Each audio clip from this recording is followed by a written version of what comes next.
Ciao, bravi e brave.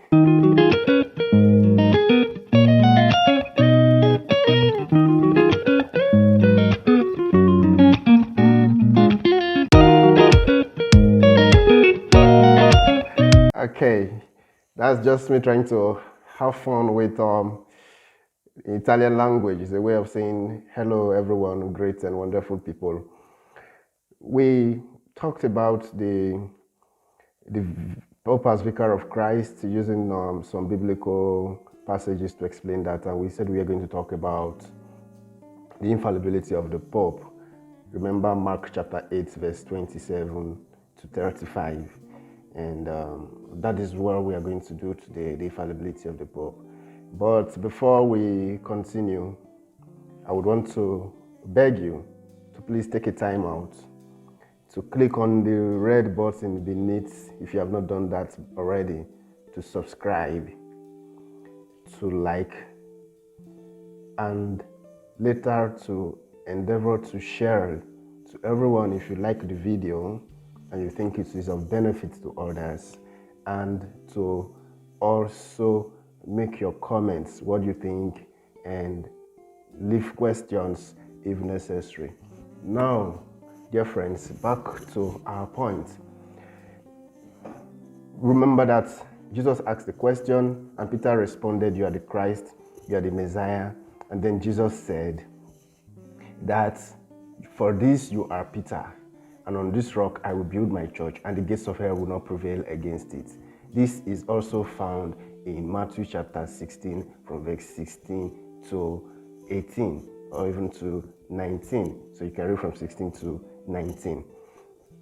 Now, we say that Jesus telling Peter that the gates of hell shall not prevail against the church, it's a way of saying that Jesus has promised through Peter to preserve the church from error, from the error of darkness, from the gates of hell. Now, it is coming more like a reward, so to say, not like properly speaking, more like a reward for this response, by which Jesus says, since you are the one who have been able to give this declaration about the truth of my person, I will give you this authority to lead the remaining members of my flock to spreading this truth about myself, the truth of the Jesus of Nazareth, Saviour, Messiah, to the ends of the world. Now, Jesus doing this also intends that Peter has to be preserved from error. That is why he gave him that promise that the gates of hell will not prevail against it. Now, to say that the Pope is infallible, remember, yes, I can say the Pope now, because remember I said that whatever Peter was, the Pope is, because he is successor of Peter and primate of the universal church. To say that the Pope is infallible is not to say that the Pope cannot make a mistake or as a human being. We are saying that when it comes to teaching issues or coming to teach on issues that regard faith and morals, faith, what to believe, and morals, how to do what is good and avoid what is evil, that the Pope cannot err. So it is not like when the Pope says, oh, Ghana jollof is not better than Nigerian jollof, then if the Pope has said it, then the Pope cannot be wrong. Or Italian pasta is better than English pasta, so the Pope cannot be wrong. We are talking about issues that have to do with divine revelation. First, there is the direct divine revelation, issues that border directly on divine revelation. For example, the Holy Eucharist, purgatory, Immaculate Conception. Then we also have others that do not border directly on direct revelation. These ones are explained in a way of helping us to understand those ones that border on divine revelation. For example, contraception. For example, the indissolubility of the bond of marriage, that when a man and a where what God has joined together, man must not put asunder. Now, these are all teachings that are infallible. The first one that border directly on divine revelation is to, according to the church's teaching, is to be firmly heard. While the second one that are meant to only explain and help us understand and believe, those ones that border on direct revelation but are not on direct divine revelation, are not to be firmly heard. So having given this brief note, like I said, to say that the Pope does not err does not mean that he is perfect. In fact, if the Pope is perfect, there will be no infallibility.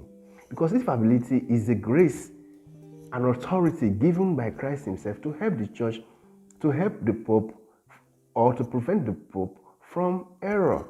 So it is not the fact that the Pope as a person cannot make mistakes, but when he teaches on issues that concern faith and morals, he cannot err. And to also say that he's not perfect also means that when he gives this infallible teaching, it is not final. Over time, an understanding about it can continue to grow, and we'll begin to understand it in different lines, and deeper explanations can come from it.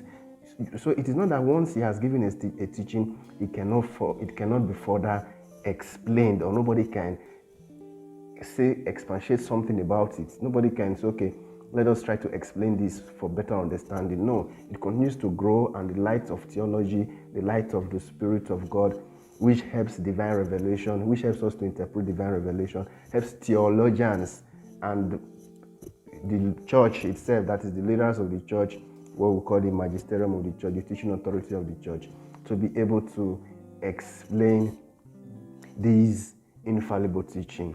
Now, what is the purpose? The purpose is that Jesus has already willed to save us and to lead us to salvation. So it is right that those whom he has put in charge to lead the people to salvation are protected, prevented from walking in error, from acting in error. So that is why it is given to the Pope and leaders of the church as a grace to lead her members along the path that is free and protected from error. Once again, please check and ensure that red button has been clicked. Try to like this video and help us to share to our other believers. Next time, we'll be talking about the Holy Rosary. In the 21st century, do we still need to pray the Holy Rosary in the 21st century? Ciao!